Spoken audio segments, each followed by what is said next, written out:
Good afternoon, everyone, or morning.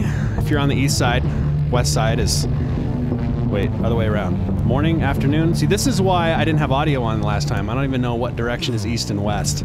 We are live on Dead Reckoning Radio. This is the March 23rd, 2016 edition. I'm your host, Jay Friesen. And to my left is the Colorado Mountain Girl, Hadley Heath. And on her left is the smartly dressed Dr. Brian Mattson. Dead Reckoning Radio is where the three of us will intelligently engage with our culture's critical moments from a distinctly Christian perspective. And we are streaming live. Special thanks to those of you joining us on the live stream. Thanks for your patience on the restart. No big deal. If you're listening on the podcast, you'll have to just join us on the live stream to figure out what happened. Welcome. If you happen to be, if you're listening to us on our 5-star rated podcast and want to know when it's gonna air live, jump on our website, www.deadreckoningtv.tv. I have too many dots in there. .deadreckoning.tv. Just deadreckoning.tv. It is. And sign up on the email list or follow us on one of our social media accounts. A special thank you to Alliance Defending Freedom for sponsoring today's show. They're incredibly active in the court systems, defending your right to freely live out your faith. You can keep in the loop on the latest legal battles by visiting them at www.adflegal.org. And as we've said before on this show, politics is downstream from culture and on the front lines of culture. Today, here in the studio, we have another great show for you with a special emphasis on Easter. We'll be talking about Cuba, the president's visit, the bombing in Brussels, and as usual, nerd versus nerd, and a special game of wit, Name That Easter Song. Oh, dear. Welcome, guys. Hadley, how was your week off? It was awesome. I wish I had another week off, and then another week off, and then another week off. You know, you could just quit your job. Yeah, maybe quit your job and have a baby, though. Stay home or something. Yeah, I think just walking away from everything was a really nice vacation, really nice holiday. Really tempting to just be like, man, can't I shut my brain off and not care about anything except for myself and enjoying God's creation for a nice week. We went to 5 national parks. Man, that's during awesome. the week. Wow. So yeah, I mean, it was just glorious. And one of the great things about traveling in more remote parts of the country is that your cell phone service is not very good. So I wasn't checking my emails and I wasn't reading. Didn't have to see the latest political outrage, right? You just didn't see, I guess I found out a couple of days later that Marco Rubio had dropped out, and I guess Donald Trump won in my home state of North Carolina. So there were a few things I was thinking, man, I picked a good week to be absent. To be gone. to be totally invisible. So it was a good week, and it was nice to spend time with my husband. I mean, it was kind of, people use the term baby moon sometimes these days to talk about a trip that a husband and a wife might take before they're expecting their first child, just the two of them.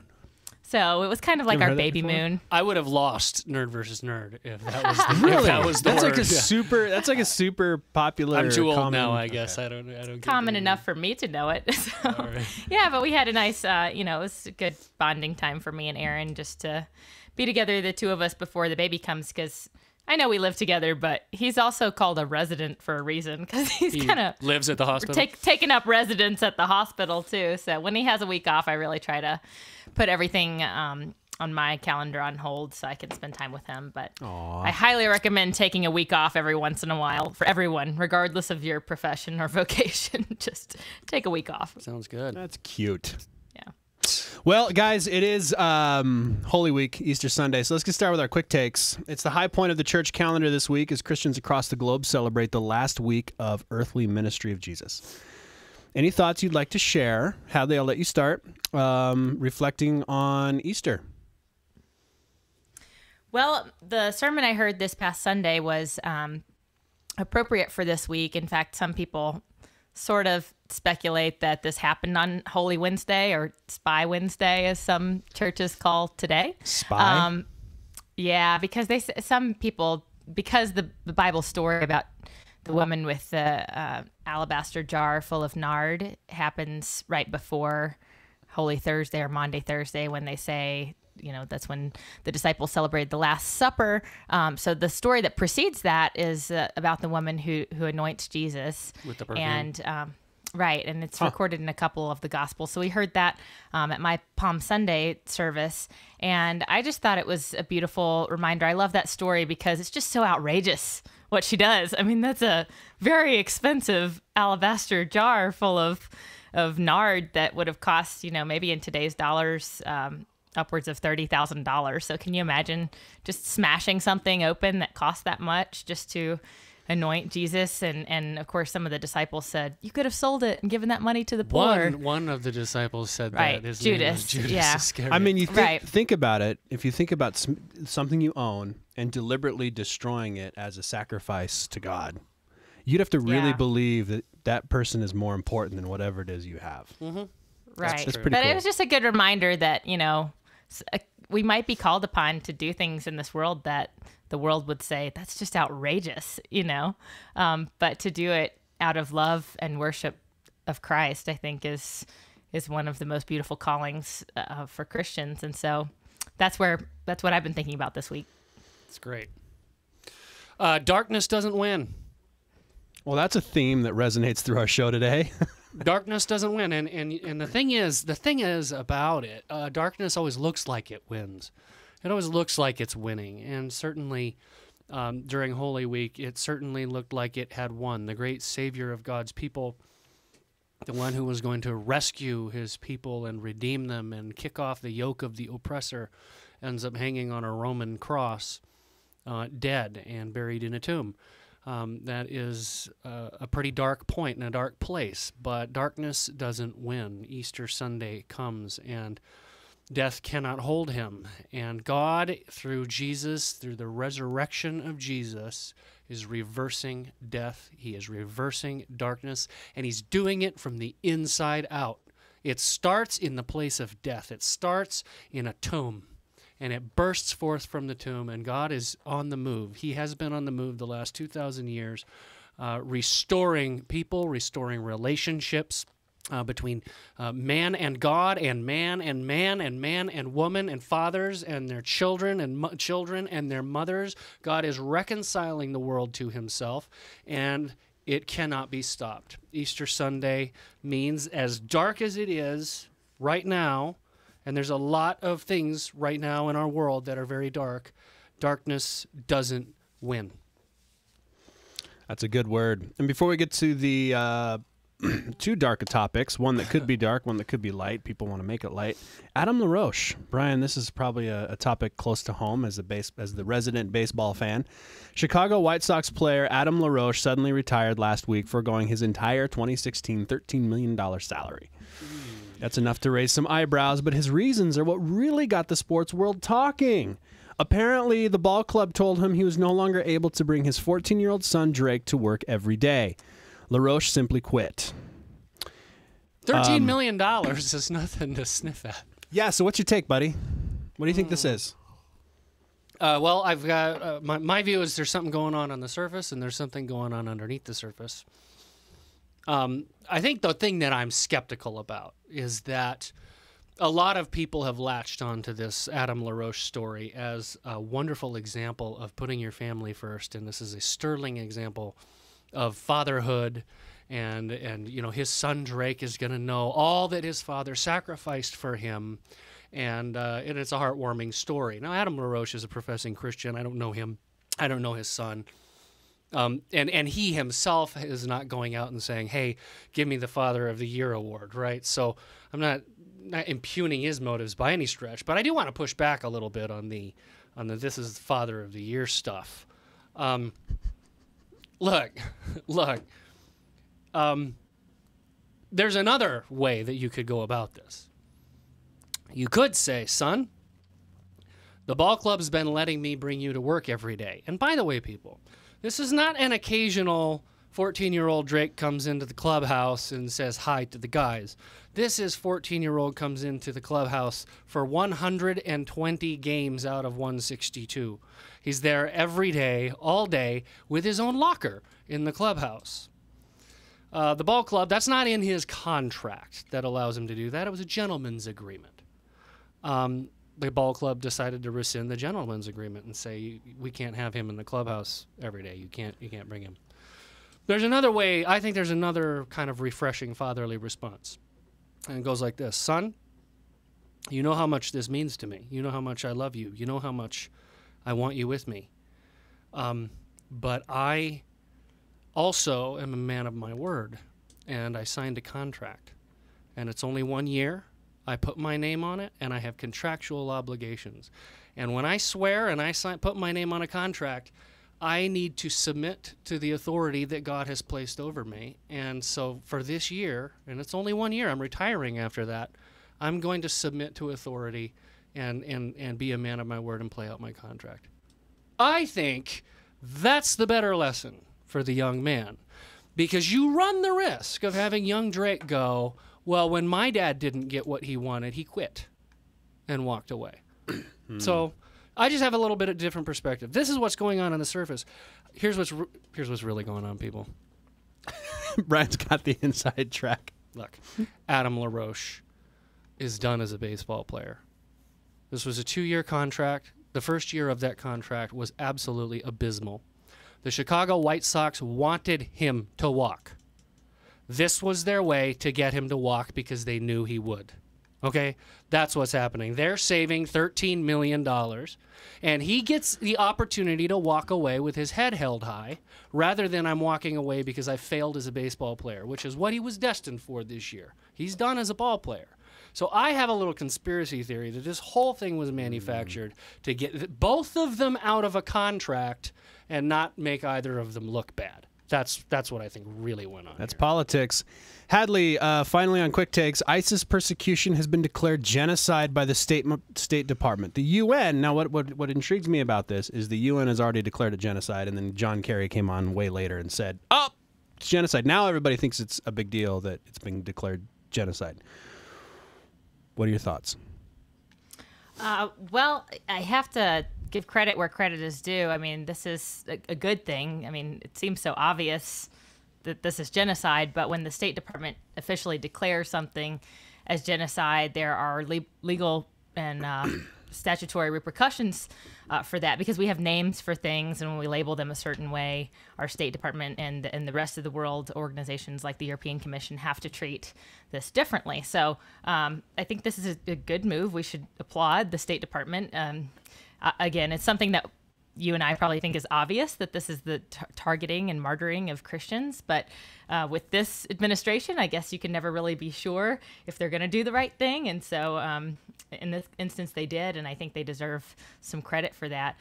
On the other hand, there are other people that deserve some credit for bringing this to the attention of so many people in government, and some of those groups that put together reports. I mean, there was a report that the State Department was reviewing for weeks and weeks from the Knights of Columbus that was just thousands of pages long, really detailing all of the ways that Christians in Iraq have been targeted.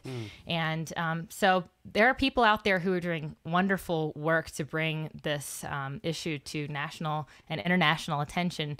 And their work is really thankless. It's really a tiresome effort. And there are a lot of organizations that specifically reach out to martyrs and Christians who are being persecuted worldwide. So I would encourage our listeners, if that's something on your heart, find those organizations like Open Doors or like Samaritan's Purse, who are there on the ground trying to offer real physical helps and supports to people who are being persecuted for our faith. Good word. I think it's doubtful this has a lot of repercussions in terms of our foreign policy. I mean, it's possible that it would. We've now called this genocide. But I think stepping back from that, it's just important to call things what they are. There's something powerful about calling evil evil and calling good good. And by the State Department calling this genocide, we've put ourselves on the hook, right? Because if we do nothing, then later generations and God himself will say, well, wait a minute, you officially said that this was cleansing and genocide, and then you did nothing. I like the fact that we are saying it out loud. We're saying this is genocide because it puts us on the moral hook. Now we either put our money where our mouth is, or all of our foolish talk since World War II about never again are we going to have genocide. All that talk is just empty talk. And we're going to be held to account someday for that. You know, it'll be Rwanda all over again, 1994. We dithered and dithered. Is this really ethnic cleansing? Is this really genocide? Well, the judgment of history's come back, and we're not looking so good. So speaking the truth is always important. Well, Brian, I don't think it's necessarily going to be Rwanda 1994 because this is ISIS we're dealing with, and the news of the week obviously is Brussels. At least 31 people were killed and hundreds wounded in a series of terrorist bombings in Belgium yesterday. ISIS did indeed claim responsibility, a claim few have reason to doubt. Massive manhunts continue as we speak, and all over Europe is once again on edge as these attacks become more frequent. We are, of course, heartsick for the victims and their families and outraged at indiscriminate mass slaughter of innocents. It sure seems like these attacks continually seem to raise the same issues. We've talked about them before on the show. 1, mass migration in Europe. 2, multiculturalism. 3, fears of reprisals against peaceful Muslims.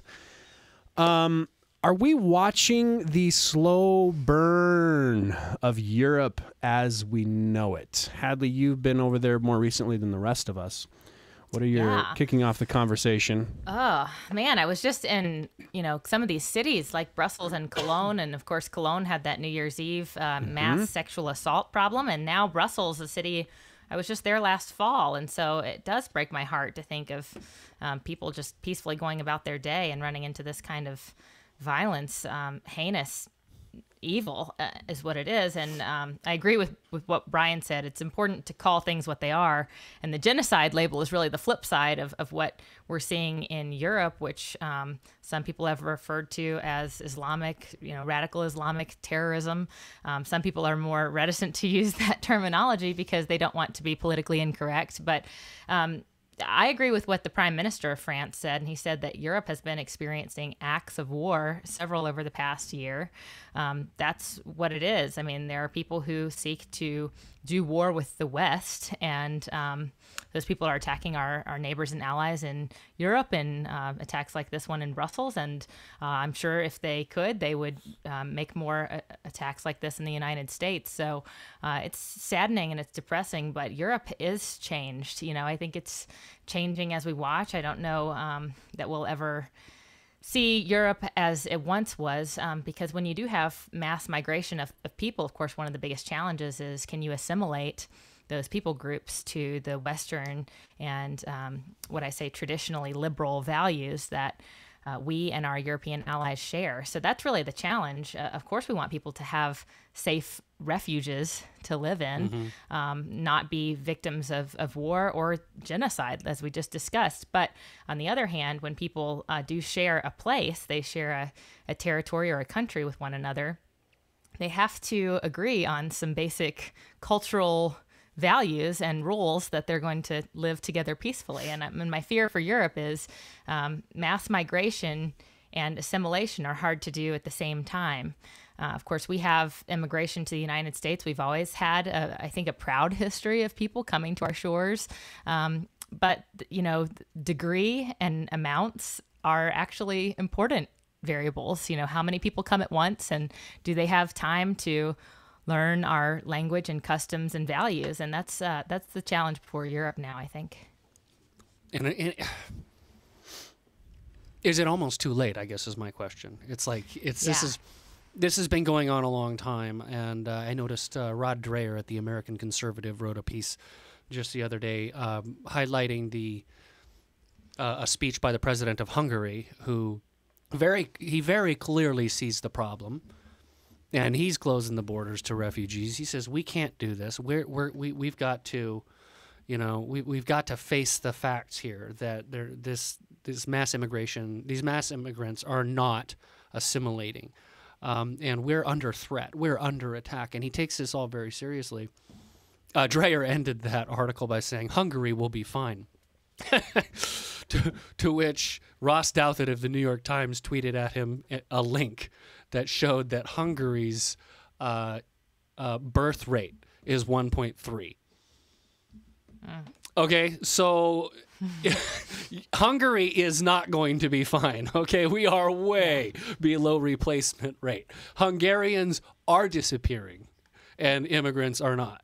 So this is the challenge for Europe. And I mean, I guess, Jay, you asked slow burn. Yeah, I mean, I'm not sure it's even going to be that slow. I almost feel like we're reaching a tipping point where Europeans are simply going to wake up one day and their way of life is going to be very different. The question, I think, on our shores is how long will it take for these fires to reach our shores, and will they? Yeah, that's what I was going to ask next. Hadley, what are your thoughts on that one? Well, I think the demographic issue that Brian brought up is an incredibly important one. I read a book a couple of years ago called What to Expect When No One's Expecting, and that was by Jonathan Last, and he was talking about some of the trends in birth rates, because if for anyone who's listening who may not understand, the replacement level for fertility rates is something like, or for birth rates is for people about 2.1, because a woman bears 2 children, and that replaces herself and her husband. It has to be slightly above 1 because people don't always live the fullness of their life expectancy. So if you're down to 1.3, you're a shrinking and aging population, and this has problems for many European countries. And in fact, in the United States, our native-born population is below replacement levels as well. And so this is one of the arguments actually in favor of immigration, because we do need workers to support our labor force. We do need a labor force that's paying into, for example, some programs that are badly designed, like Social Security and Medicare, that depend on the payments of workers today to fund the beneficiaries today. So the bottom line is, all of these things are interconnected. I think people try to take the issues and put them in different buckets. Immigration as an issue, economic issues in a different bucket, social and cultural issues in a different bucket. And the reality is they're all tied together. I mean, what a great point.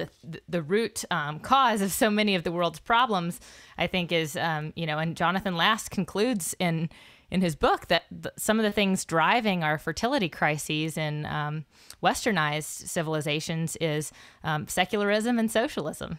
And I thought that was so interesting, but those things really are, I think when we leave behind the idea that we ought to live for something greater than ourselves, that changes our behaviors in all kinds of ways, economically, culturally, socially, with regard to family policy, and with regard to the way that we welcome foreigners to our country. I think we have to be a welcoming and open society, but we also have to be a wise and prudent one.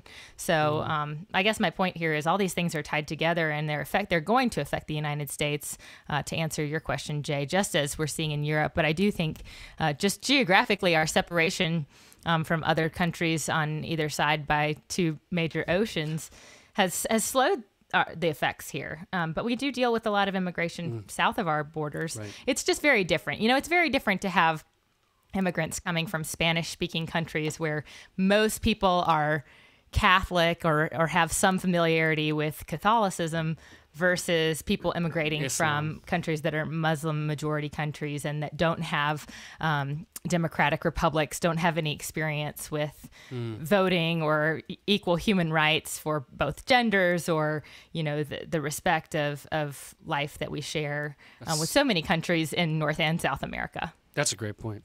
On our live stream, Megan asks a really good question. Do we think there will be a nationalistic backlash in Europe? How long will they tolerate their leaders denying that there's a problem with radical Muslims? Megan, I fully expect a nationalist backlash.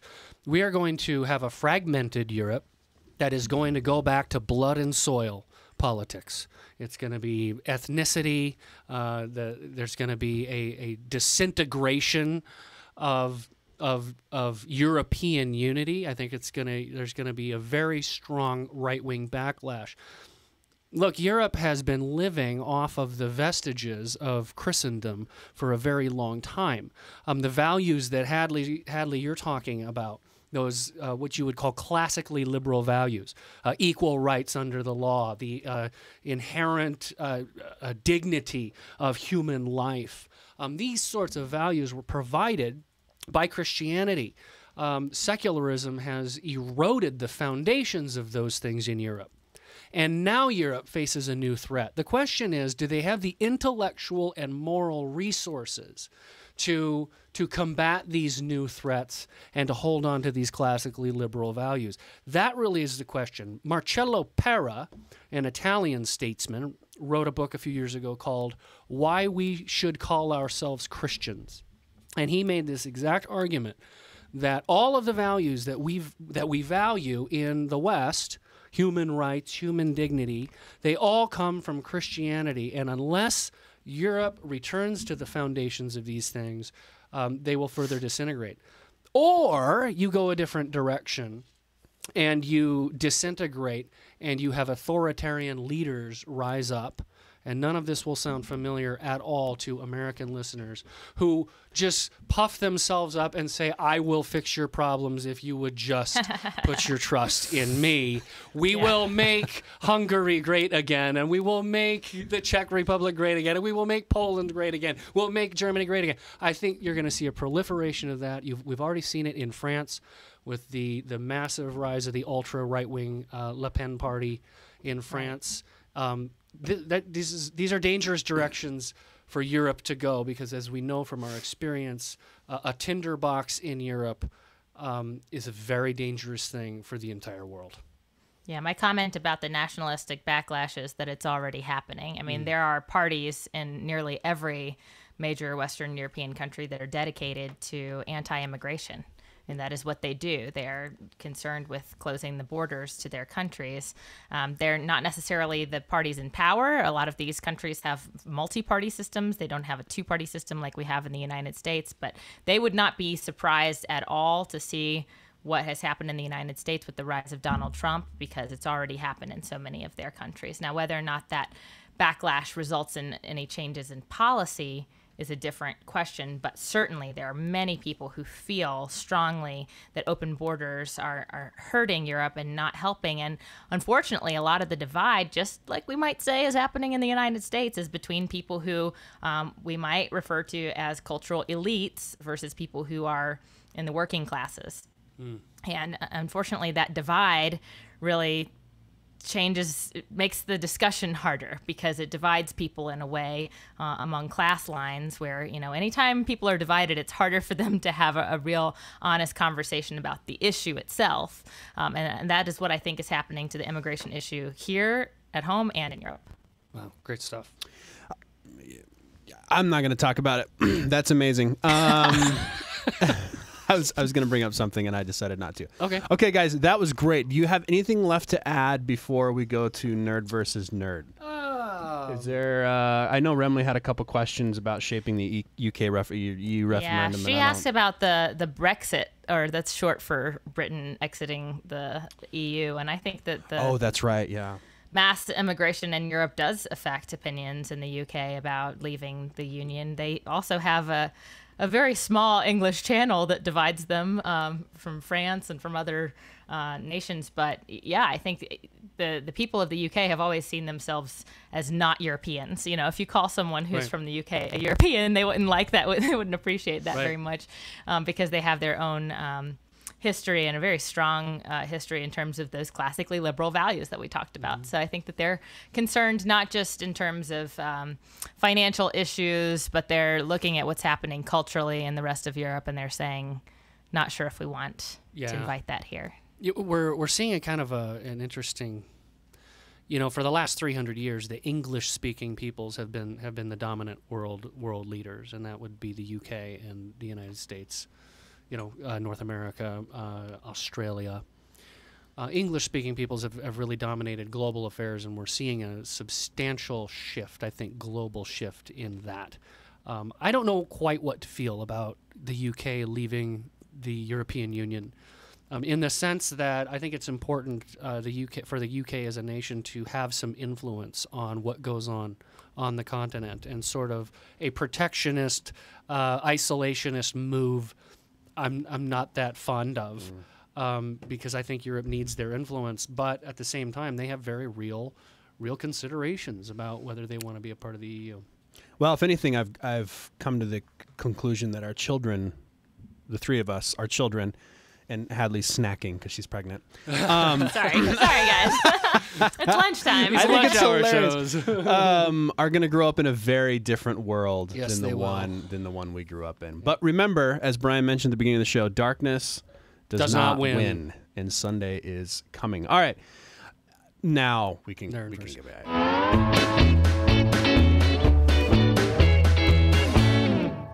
Right, today's nerd versus nerd, and in case you're new and don't know the gauge of this show, nerd versus nerd, we take a break to have games of wit and whimsy to kind of intersect the heavy with a little bit of light and fun. And nerd versus nerd is pitting Brian, the nerd, against Hadley, the nerd. And Remley, our producer, comes up with a word on the internet or a phrase that has a particular digital definition. Maybe that's a new trademark thing. Digital definition. Digital definition. Let me see who can guess it.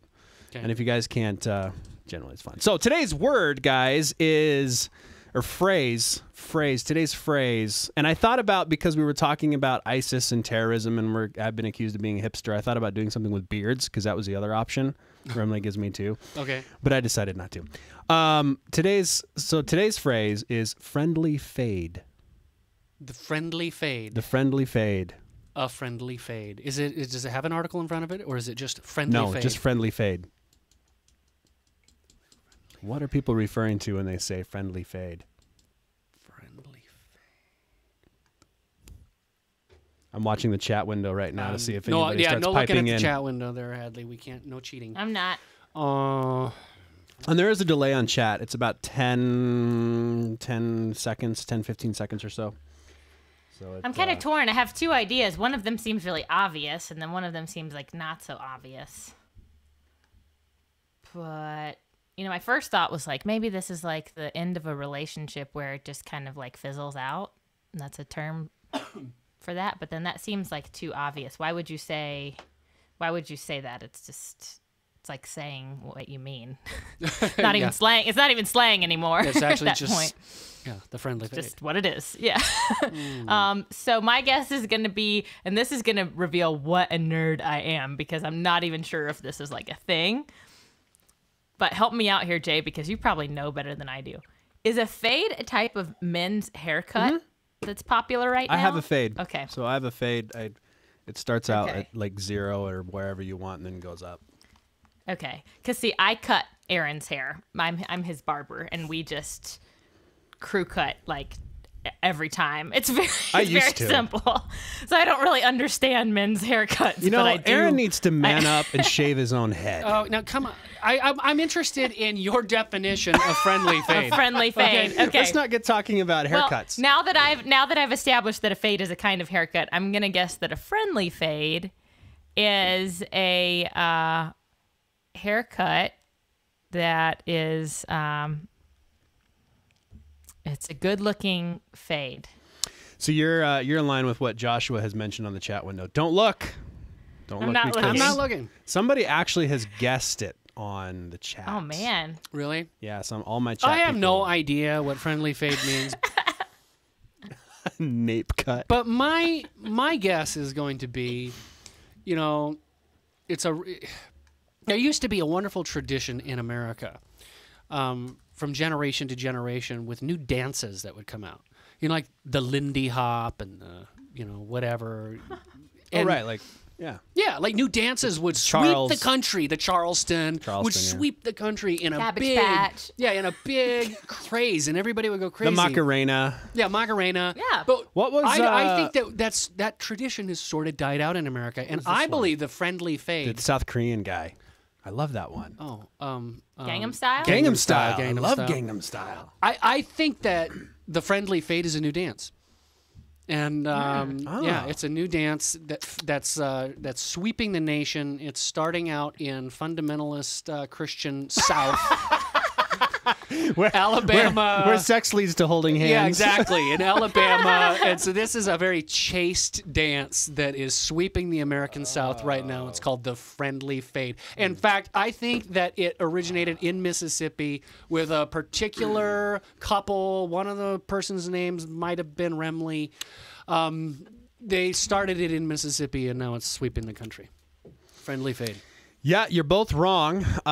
Props to Dead Reckoning volunteer Annette on the chat window for kind of getting most of it. A friendly fade is a passive-aggressive method to break up with a friend to avoid being confrontational. Oh. So it was your very first thing. Yeah. Hadley. So on Facebook, you know, as Casey says on the chat, you friend zone them. You put them in like a friend zone. You know, oh dear. Dissipate, or you just stop calling them Is this as much. similar to ghosting someone? Yes, very similar to ghosting someone, which is actually a term I've never heard. See, I would lose nerd versus nerd if ghosting was the word. The other thing Remley put was similar to ghosting, and I'm like, ghosting. I mean, I know what ghosting is in like a film capacity or a TV capacity, but I don't know. Yeah. I don't know anything. All right, so there you go. There's today's nerd versus nerd. We have one more game of wit coming up. Name that Easter song. So just prep your brains now. Can I also say that friendly fade or ghosting or whatever, I do not approve. If you want to end a dating relationship with someone, just be straightforward. This is just man up about it. This is just generic friends. Like if Brian and I wanted to stop being Brian's friend, I would just like do a friendly fade. I would stop calling him. So it doesn't have to even be like opposite sex kind of. No, it could be same romantic sex. relationship. Well, that's different, I guess. Same sex, non-romantic relationship. But she is right. If you want to break off a romantic relationship, just man up and do it. Don't ghost someone. I have friendly faded somebody in the past, but I think it was for reasons I'm not even going to get into it. But we just stopped hanging out with them because it was just not good. Like they were. And you just stop hanging out with them. Sometimes you gotta do that. Sometimes you gotta do that. Because it's like, I want to confront you right now on your behavior. You know, it's like, what you're asking, it's just like not good. It's not in a position. So anyway, that said, I think in certain contexts it can be somewhat helpful. And I agree with Megan, who's on the live stream, and she said that women are more likely to ghost or fade away in a dating relationship instead of just like sticking up and saying, hey, you know what? This has been nice, but I'm not interested in pursuing this further. Yeah. I got to agree with her. I have a lot of girlfriends who are still dating, and it's rough out there. But still, all I can think about is like, up. Unless you're in the NBA, then you're doing like a fadeaway. I was thinking of a fadeaway jumper. I was thinking it might be like a basketball. All right, let's get on with the show. Yeah, let's do it. Come on. Random. President Barack Obama visited the communist regime of Cuba this week in a show of newfound solidarity after he eased relations with the island. No freedom protesters interrupted any events because all the known ones were understandably rounded up and thrown into jail in anticipation of the president's visit. In an equally epic facepalm, the president had nice things to say about the way Cuba was run and expressed our willingness to learn from them. Guys, I've been there. America wants to do nothing like Cuba, and we want to have nothing to learn from them. That country is a disaster. Anyway, the photo ops, on the other hand, were fun. First, a picture of communist dictator Raul Castro dangling the president's arm over his head like he was. That was such a weird picture, wasn't it? Then a photo op with the president of the United States standing respectfully in front of a mural of Che Guevara. Finally, Castro and Obama doing the wave at a baseball game just hours after Brussels blew up. Sir, Brussels blew. Okay, I'm at a baseball game with Castro. Click. Does anybody really care? I mean, seriously, does anybody? It's Obama. We're all kind of burned out on Obama. Are these lame duck actions of him even important? Yeah. As long as I can get my Cuban cigars, I'm okay. They are important. I just lament. I lament on how far American commitment to freedom has fallen. We have gone from Ronald Reagan standing in front of the Berlin Wall saying, "Mr. Gorbachev, tear down this wall," to an American president visiting a communist country that has made zero reforms, has done nothing, no concessions. Abject poverty. Their people are in abject poverty. They are not free. No. There are no open elections. If you speak out, you go to jail. No concessions whatsoever. And the American president is there lauding this island and going to baseball games. Optics matter. It is absolutely true that when Ronald Reagan stood so firmly against Soviet communism. The people in the gulags knew, and they listened. And oppressed people looked to America as that shining city on the hill. These people are with us. These people have our back.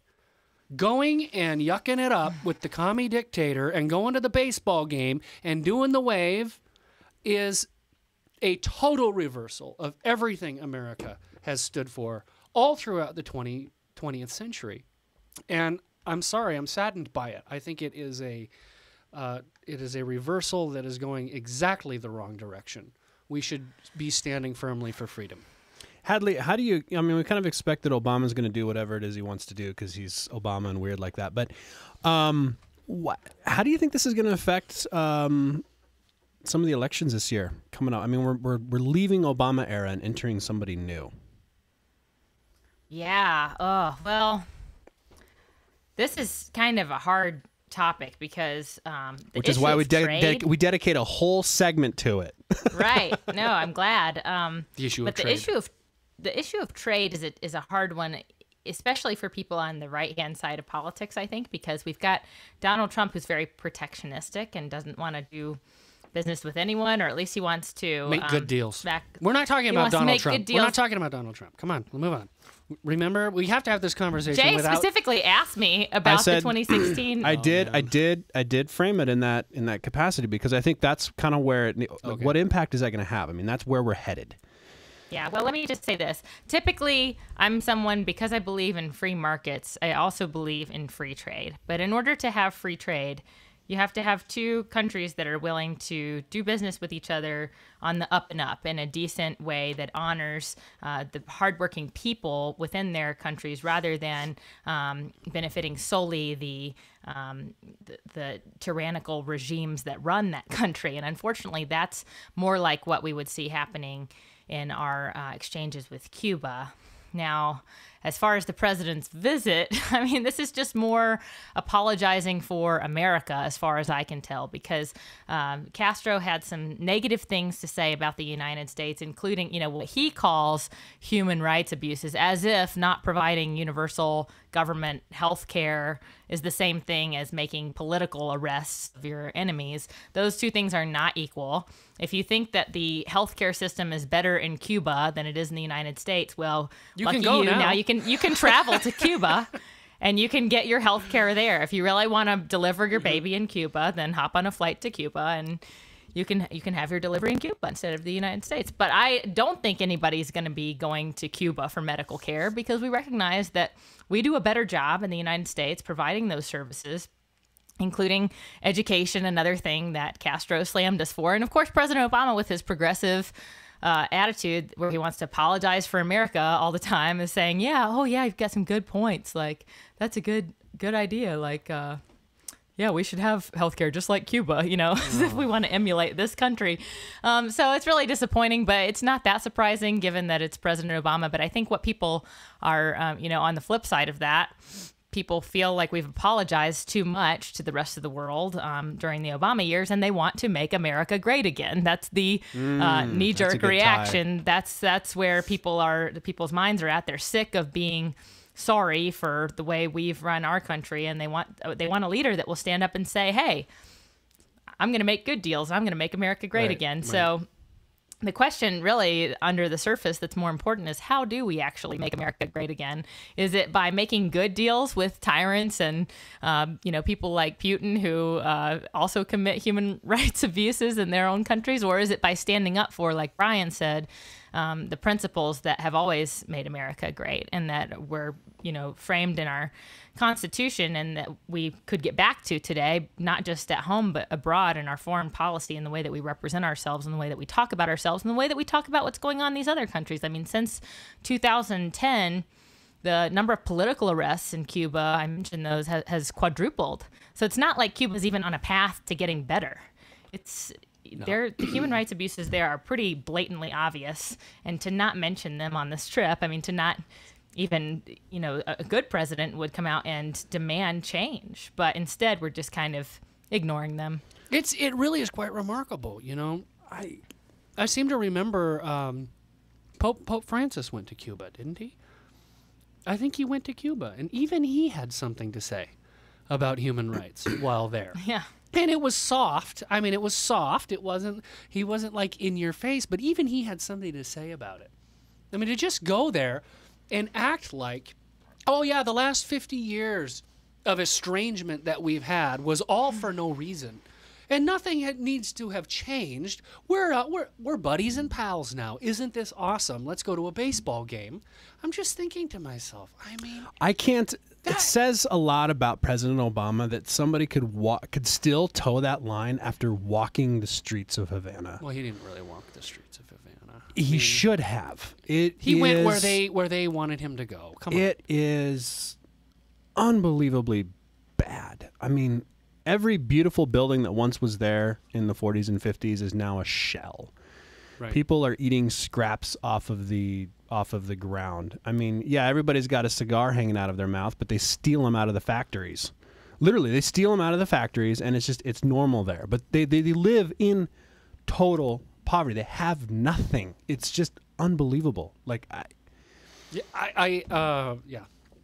think I read a long article in the Atlantic, I think, a couple of years ago, that was all about Cuba and the two faces, the two sides of Cuba. Mm-hmm. There are definitely two sides. You have two sides of Cuba. You have the tourist side of Cuba, with its own currency.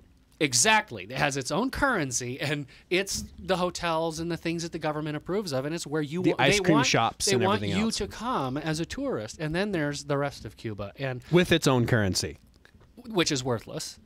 It's Completely all barter. worthless. It's all barter. The currency's worthless. It has turned out like all communist regimes turn out. Poverty and starvation and human rights abuses. And let's say, I guess I'm just saying, I'm not asking for much here. I'm not. All I want America to do is to at least mouth the words, communism's bad. Okay, we're not even going to mouth it anymore. We're not even going to say, hey, human rights abuses must stop. We're not even going to say it. We're not going to say it anymore, I guess. I mean, I lament the fact that we don't believe it anymore, but we don't even pretend to believe it anymore. And that makes me mad, and I'm going to go vote for Donald Trump now. See, and that's I'm just kidding. just to point it out that communism is built upon socialism. It is built on a destruction of the human spirit and aspiration. Just throwing that out there for giggles. Anybody else have anything to add? Or did we beat that Cuban horse to death? Well, let me see. Did you guys see? Jay, something that you said was actually wrong. You said no political protests broke out because they had arrested. By the way, that's true. They did arrest a bunch of known, the usual suspects. Mm-hmm. They rounded up and arrested them before Obama came. ESPN was there, of course, to broadcast the baseball game on ESPN 14. And Bob Lay, 14. Bob Lay, ESPN who's 14. the longtime anchor of ESPN, Bob Lay is out on the street doing a report on Cuba, and this guy comes up and starts yelling into the camera. And of course, it was speaking Spanish, and then, of course, ESPN doesn't tell you what he's saying. But this guy's denouncing the Castros and talking about human rights abuses and everything. And guy gets out about 3 sentences, and suddenly the Cuban police show up like that and whisk him away, handcuff him, throw him in the back of the car, and leave. And all ESPN could talk about was how scared they were that maybe Bob Lay was in danger. Of course. They didn't care about the guy that just got got and thrown for into the a car record, for talking. For the record, for everybody who's curious, I've had actual Havana-made Cuban cigars while I was down there.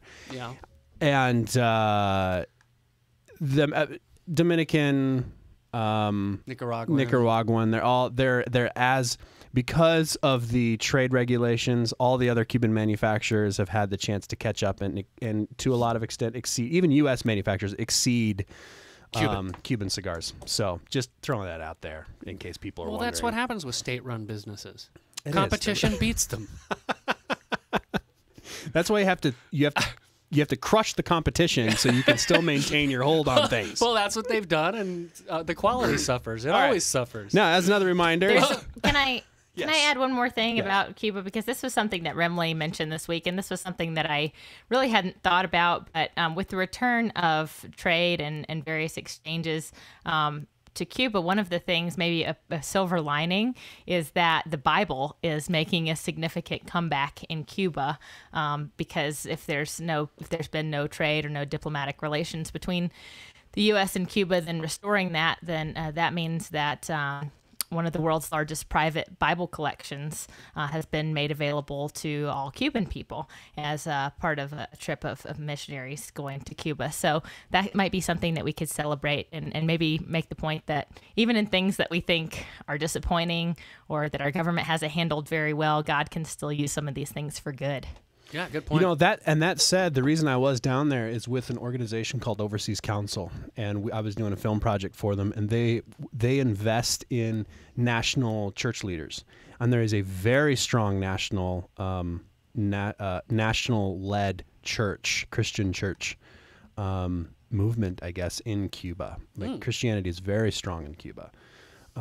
Naturally, they're all mostly against Castro's regime. So, but that said, there's a strong Wait a minute, a strong Christians church. don't support the atheistic regime? No, shocked. No, there's a strong faith there. So moving on, guys, it's time for this.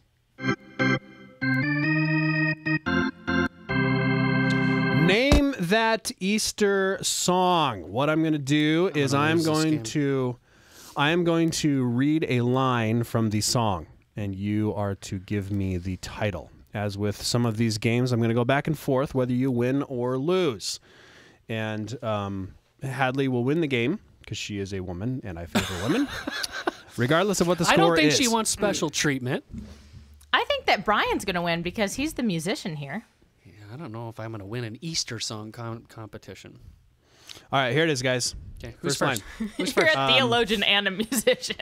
How can you not win? Let's. We'll see. I don't know. I don't know. Brian, God sent his son. They called him Jesus. He came to love, heal, and forgive. He lived and died to buy my pardon.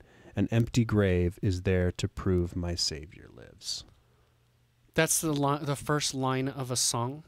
Yes. I have no idea what song that is. Hadley? Because he lives. Whoa! I told you were going to win. All right, Hadley. I hear the Savior say, thy strength indeed is small. Jesus paid it all. Boom. Brian. What can wash away my sin? Nothing but the blood of Jesus. Boom. All right, Hadley. How can it be the one who died has borne our sin through sacrifice to conquer every sting of death? Sing, sing, hallelujah. This is within the last probably 5 years. Well, that's why I wouldn't know it. It's a modern song. It's contemporary. I don't know modern Christian music. You would know this group because they are considered modern hymns. Well, it might be a group. Amazing Love or something? No, it is Christ is Risen, He is Risen Indeed by Keith and Kristen Getty. Haven't heard it. I don't know that one. Of course you haven't, Brian. All right, Brian. Low in the grave he lay, Jesus my From the grave he arose. Up from the grave he arose, with a mighty triumph for his foes. I just like that. Up from the grave he... Up from the... That's why I sing it. You know, a lot of those old songs, though, you gotta... Look, the lyrics are fantastic, but it's a barbershop quartet song. Okay. Now this one... Barbershop quartet is maybe not the right musical accompaniment to my mom the theme. My mom is gonna really enjoy this throwback. So is my dad. He listens to the show quite frequently. Hear the bells ringing, they're singing that we can be born again. Hear the bells ringing, they're singing, Christ is risen from the dead. Who's Hadley? Who's got this?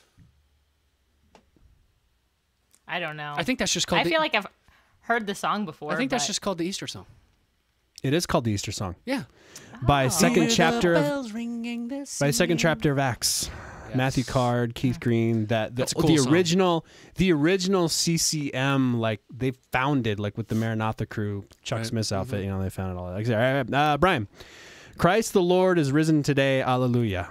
Sons of men and angels say, alleluia. Raise your joys and triumphs high, alleluia. I think it's just called Christ the Lord is risen today. There you go. Hadley, last one. Crown him the Lord of life, who triumphed over the grave, and rose victorious in the strife for those he came to save. His glories now we sing, who died and rose on high, who died eternal life to bring, and lives that death may die. Is it crown him with many crowns? Ding, Yes, ding, ding, you got ding, it. ding. All right, I think you guys had equal. You guys both tied. Yay, we both win. We both get I'm not even sure about that. we got a participation I'll trust you. certificate or something. Wow, it appears that Josh Gilo on our feed has that Keith Green / second chapter of Acts tune on vinyl. Man, what a nerd. That's I think like an it's Gilo, original, by the way. It's like an original I think print. Josh pronounces his last name Gilo. You put it on I- the chat window, Josh, how to I pronounce purposely once butcher and it for all. every single time I see him. He's a very good friend of mine, and I One- love butchering his Once name. and for all, we want you to Hilo? spell it out phonetically. Gilo. Oh, no, did you German. see that? Gilo. He just If it's German, it would be Gilo. Gilo, like die low. it's Jewish. Die low. It's a Jewish name, but He was a metal band bass Gilo. player. I got it. It's Gilo. Gi. Gi as Gilo. in like martial arts. Gilo. And by the way, did you say if it Hey, was German, you're it would wearing be your Gilo? you're wearing your Gilo. You don't take martial arts, It do would you, be Josh? like- Because that would be hilarious. It's a long We E have if it's the German. E sound. Yeah, it's a long We E have if the it's sound, German. Like beer. Yeah, Gilo. You got your Gilo, man. Oh, you Your guys are Gi great. is a Beer little low. and vine. I love having Oh, having the live feed. You guys are really awesome. This is fun. We can. That was a fun game. tease him out. That was a fun game. Yeah, thank you, Hadley, Remley. Remley, Hadley, Brian. Thank you all. Yes. You guys are all great. Excellent. Okay, moving on. Last segment of the show, you guys. We're gonna talk about Cubans. Another Cuban, the last one standing, in fact, in the race for the president of the United States, Senator Ted Cruz. With the sad collapse of the Marco Rubio campaign and only Governor John Kasich left to battle the Big D for the Republican nomination, one might think that conservatives of all stripes would rally around Cruz. But I'm not sure this is happening. Hadley, what are your thoughts? I think that accent is something. You should keep that, Jay. That makes you sound even smarter. British accents make 'Cause people I'm not- sound smarter. It was I'm a not bad smart. British accent, though. I just drifted into it You really in my did. excitement to talk about the Republican National whatever it is. Yeah. By the way, the RNC, like I got an email from Newt Gingrich today. Oh. Asking for $35 to solidify my membership in the RNC or the GOP or something like that. And I was like, and no way in hell. All right, back to the show. Yeah. Well, I think so. I went to the Denver County Republican Assembly this past Saturday. Oh, tell us and about it. a lot of the people there, it was, it was clear that the delegates were kind of divided among the I would support Trump camp and the I wouldn't support Trump camp. And within the I wouldn't support Trump camp, there were some people who really favored Kasich, and there were some people who really favored Cruz. But they said, yeah, but I could also support the other one. And that's just remarkable that John Kasich and Ted Cruz supporters could support the other one. I mean, these guys are so different, but Right. that's just the state of the Republican Party They're right not now. Trump. So They're not they're not Trump. Right. Exactly. As different as they are, they're more similar to one another than Donald Trump, I guess. So, I guess my concern is some people really want a contested convention. I think that's bad news for the party. I think putting down this popular uprising behind Donald Trump anyway, besides beating him outright, is going to be problematic. I don't know if the Trump train can be stopped, but certainly Cruz has gotten a huge boost from Rubio's exit. And I think conservatives are generally, if I can speak for all of us, I'd say we're divided between knowing that John Kasich would appeal more to independent voters and might do better in a general election than Ted Cruz, but not seeing any path to the nomination for John Kasich.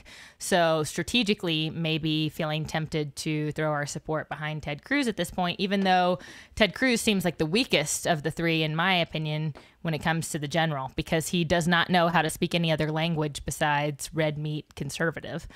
And that's sort of where I think we are. I think people are sort of resigned to the fact that our options aren't very good.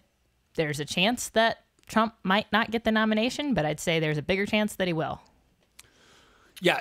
I think that the writing is on the wall. I think he's probably going to get the nomination. I think that Ted Cruz would have to win 80% of coming delegates to deny him the nomination outright. Jonah Goldberg, his column today, essentially said, look, the Republican Party is going to undergo some major change regardless of how this turns out. Absolutely. You know, there's probably going to be a third party no matter how this shakes out. If Trump wins it, you're going to have a very large exodus A new of a lot of conservative people. party. You'll have a new conservative party. Or if somehow we end up, having a knife fight on the convention floor and Donald Trump is not the nominee, you're going to have a mass walkout of Trump's delegates from the party as well. No good is going to come from this, probably. This is just simply where we are.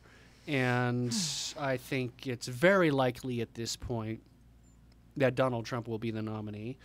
And so get yourself really, really prepared for Hillary. another President Clinton. Well, I don't know. People are saying that Donald could win. Donald could win against Hillary. I think it's but delusional. I'm one myself. of those people. I I'm know. one of those people. I like Jason's comment though. He says he feels like a stranger in his own party. Well, I do too, and I'm, this is no secret. I'm a party man. I'm a Republican Party man, but Donald Trump is the bridge too far. I mean, I'm a never Trump guy, and I will find some alternative. I am incredibly skeptical that Donald Trump can win a general election. This is a man with unfavorable ratings from 60 to 70 to 80%. And I'm very skeptical that can happen. Now, I will add the caveat that everything I have said about the Donald Trump candidacy from the day he announced until today has been absolutely wrong. Okay? So you have zero reason to trust me when I say Donald Trump does not beat Hillary Clinton. I still believe it. He doesn't beat the Clinton machine. The Democrats are going to turn out 60, 65 million votes. I say no way Donald Trump gets that amount of votes. He will lose a general election. I am preparing myself for a President Hillary, whose first item of business will be to, and I kid you not, people, I am not making this up. This is not satire. This is not parody. These are the times in which we live. President Clinton's first item of business on her inauguration day will be to sign her own pardon. And I want you to let that sink in. That is actually possible to do. And that is what we are looking forward to. Will I continue to fight to see that day doesn't happen and we get some respectable leadership in America? Of course I will, because I'm a true believer in the cause. I'm just saying emotionally, it's time to start letting this sink in a little bit as to what has happened here to the grand old party.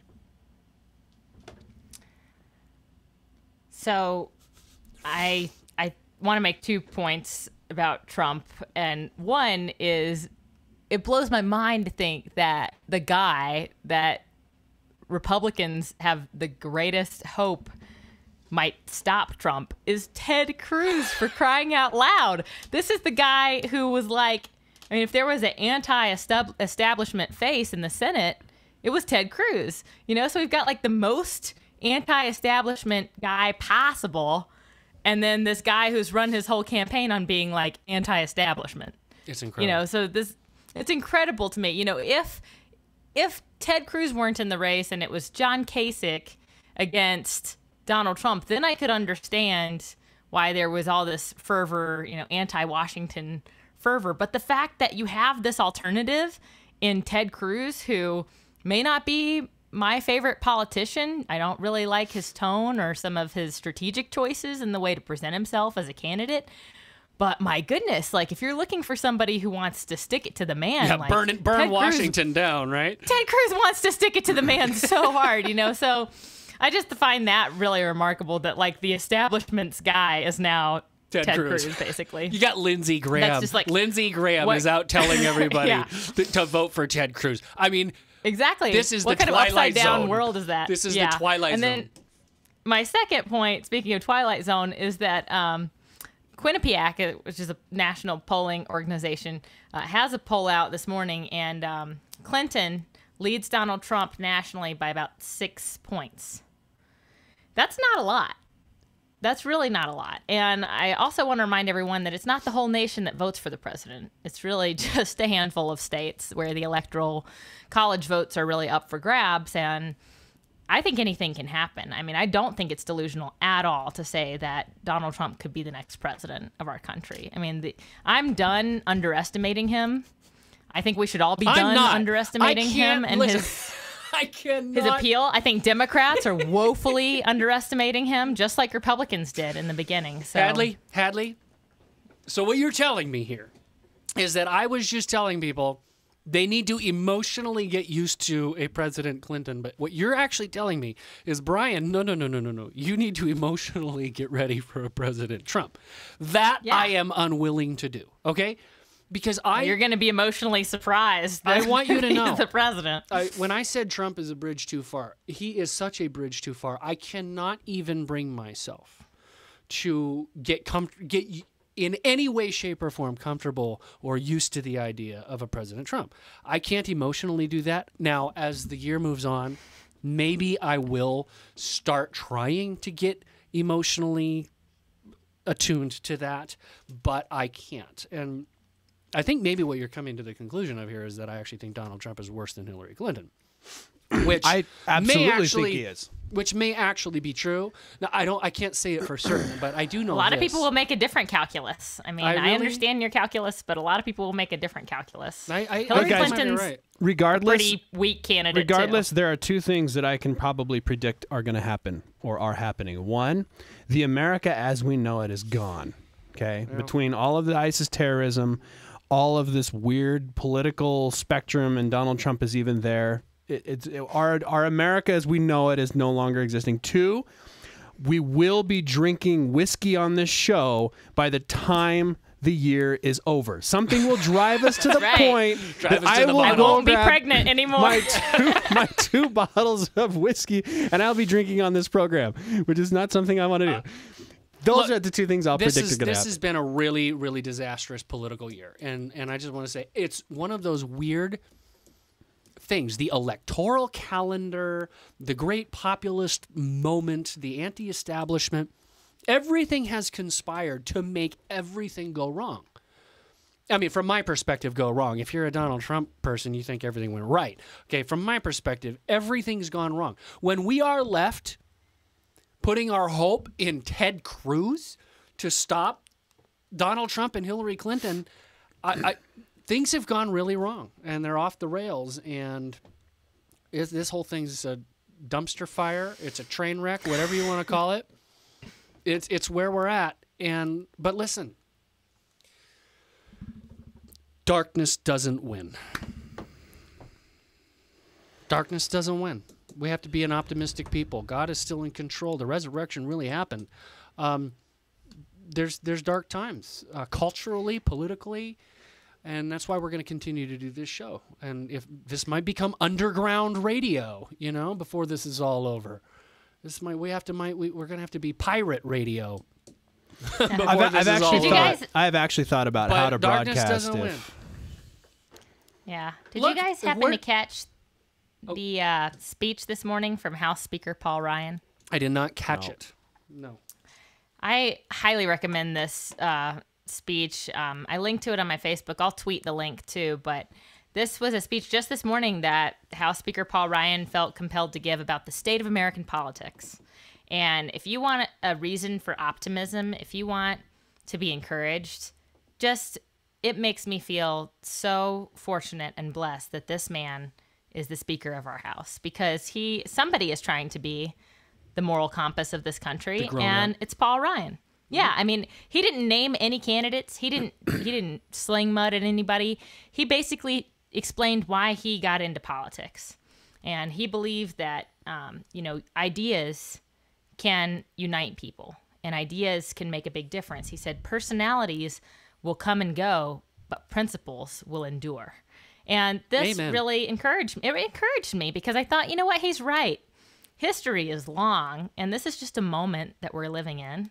Even 8 years isn't a very long time in the grand scheme of things. So in the end, that doesn't change our calling and our responsibility to continue to stand up and fight for the principles that we believe are right. I think this is, like I said about my vacation at the beginning of the show, I've never felt a greater temptation just to throw in the towel and say, obviously no one's listening to me. Right. No one's listening to what I think are good ideas. No one's listening to the ideas that I think are most important to consider at this moment. I mean, some of the policy issues that I think are today's the 6th anniversary of the Affordable Care Act. The Little Sisters of the Poor made their oral argument. Yeah, before the Supreme Court this morning. And I mean, it's just hard to give attention to those domestic policy issues when, Brussels got bombed yesterday. I mean, this is our world is in a state of turmoil, and it's hard to find the right priorities as a country, especially when we're so distracted by the horse race politics. But it's nice to know that the Speaker of our House, the leader of our legislative body, is, he was talking about optimism and humility and courage, and I was just so encouraged by what I heard. And so if we want to end the show on an optimistic note, I just thought, personalities do come and go. Principles will endure. And it's our calling and it's our privilege, really, to get to talk about those principles. That's a great word, Hadley. Principles do endure. And reality doesn't change. We are really in the midst of a big political upheaval. But the truths about reality don't change. A hangover will come from this uprising. Reality will set in. There is always, look at it this way. We have job security, right? There's always going to be an opportunity to tell the truth about culture and to point the way to a better way. And I guess, one way to look at the turn we've taken here is, there's going to be we have our whole careers in front of us, and there's going to be plenty of truth-telling that needs to be done. Unfortunately, real human suffering comes about in history when cultures decide to take directions that they take the wrong directions. That's going to be a lot of opportunity for the Christian church to be alleviating some of that suffering. Dark times are not despairing times, because the darkness doesn't win and the truth will prevail. There's just a lot of work ahead of us to keep speaking that truth in whatever capacity God puts us. And we will continue to speak truth. If you guys want to help us continue as well, I will say we are donor supported. We are a 501c3, so if you'd like to make a donation to our program, we will use that to share the program with more people. Which is generally what all our money goes to. Marketing and advertising. Gonna let people know you exist. Unless you want to be, snooty and keep it all to yourself. Then don't give us anything. What's the point? Brian and Hadley, where can people go to find out more about you guys and keep in touch until our next show? Well, you can find me on Twitter, on Twitter at Brian G. Mattson. You can find my public Facebook page at Dr. Brian G. Mattson. You can find my website at drbrianmattson.com. Hadley? My name is Hadley Heath, and my Twitter handle is also Hadley Heath, HadleyHeath. That's probably the best place to find me or contact me. During my work time, I work full-time for an organization called the Independent Women's Forum. I usually offer the disclaimer that I don't speak for them here on Dead Reckoning. IWF is not a religious organization, but it's a free market organization. We do talk a lot about the state of women in the world and in the United States, so I encourage you to check them out at IWF.org. But if you're looking for me, Hadley, just go to Twitter, Hadley Heath. Fantastic. And if you'd like to find out more about Dead Reckoning, catch up on previous episodes, or otherwise stay in touch with everything we're about, you can go to our website, www.deadreckoning.tv, and subscribe to one of our social media accounts. We've got Twitter, Facebook, Instagram, and our podcast. If you'd like to subscribe to our podcast, you can find us on Android, iTunes, or Windows Phone. Your favorite podcast app, just punch in Dead Reckoning or Dead Reckoning TV or something along those lines. And while you're there, shoot us a review. We've gotten several new reviews. It helps us get into the algorithms, the search algorithms, the recommended algorithms, which is huge. So shoot us a 5-star review if you can. If you can only give us 4, that's fine. If you think we're terrible, go away. We have not had any trolls yet, and we have had great reception. So we appreciate you guys listening. We especially appreciate you guys joining us on the live feed. You guys are awesome. Absolutely. And thank you for contributing and hanging out and having a great time. Tell your friends about us. Thanks to our sponsor, Alliance Defending Freedom, www.adflegal.org. If you'd like to sponsor the show, please send us a note at info@deadreckoning.tv. We can make that happen. Finally, thank you to Remley Gorsuch, one of the producers on our show, to all of our volunteers that help out every month here at Dead Reckoning. We appreciate you guys. Brian, Hadley, it's been awesome. Been fun. Have a wonderful Easter. Get to church. Worship your risen Lord and Savior. Will do. With that said, I'm Jay Friesen. Brian Mattson. Hadley Heath. And this is Dead Reckoning Radio.